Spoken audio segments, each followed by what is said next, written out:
Okay, so this is turn one finished. I've restarted my game of Third World War Battle for Germany. Um, Basically, last time I tried to play this, it was my first time, and I missed a lot of rules.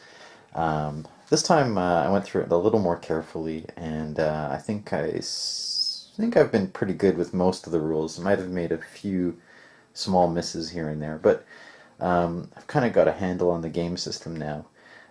Rules wise, anyway. Strategy wise, still not sure if I'm doing anything right. Um, anyway, this is the end of turn one, and we've had a lot of things happen. Started off the game with my air units, with the packed air units gaining air superiority, and that let them do quite a few things. But what they tried to do first was do a runway cratering mission, and that ended up going poorly as the bomber unit was badly damaged when it attempted to bomb NATO runways. The logistical strike against the units, though, NATO units, went actually fairly well. I knocked 3 NATO units out of supply, and these were larger NATO units that were kind of behind the lines, that I managed to reduce their effective attacking power. Um, as far as the ground war goes, the Pact has been doing quite well. It's managed to bust through some sectors. In the south, it's doing quite well here. We've got the Czechs and the Soviets pushing up against the West Germans, um, and they're doing quite well. They're getting very, very close to Munich, right here. Um, the Czechs have taken some lumps here, and they're close to shaking. So if the NATO can keep pushing them back or hitting at them, they might be able to knock them out of the war. Um, you can see I've got 3 NATO units here that are kind of in big trouble. They've taken disruptions. I had one West German unit here. I think it's an armored unit.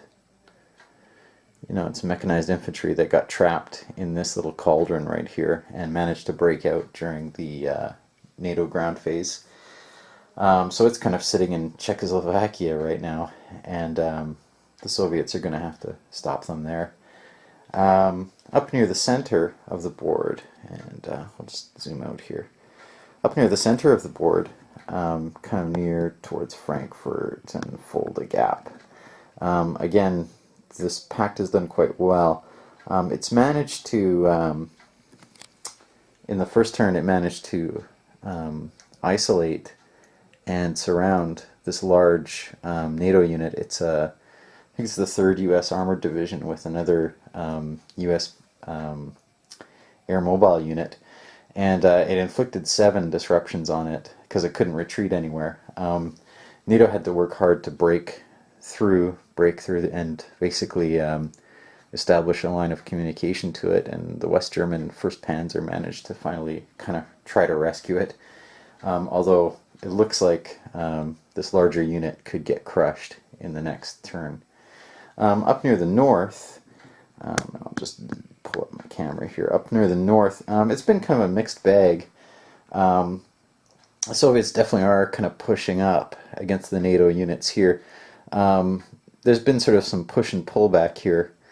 The Soviets have managed to get up towards Kiel, and they've surrounded the West Germans that are sitting there.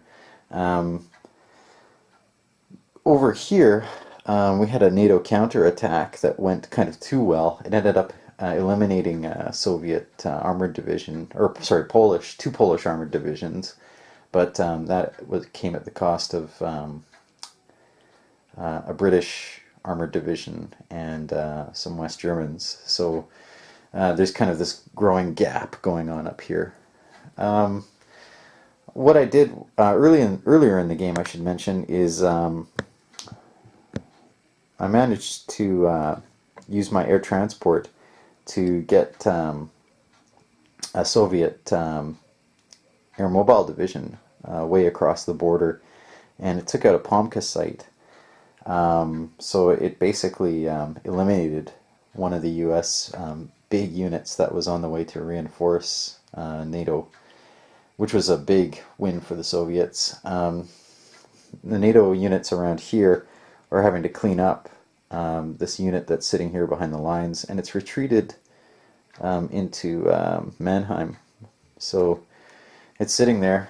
It'll probably get eliminated soon, but it's managed to cause some major headaches. I tried some other air transport earlier in turn one, and it didn't go well. Either they got unlucky rolls and got shot down by NATO aircraft, or they got hit by air defense fire. So attempts to sort of flood the rear areas with Soviet troops, with Soviet air mobile troops and paratroopers, has not really gone as planned. And that's about it.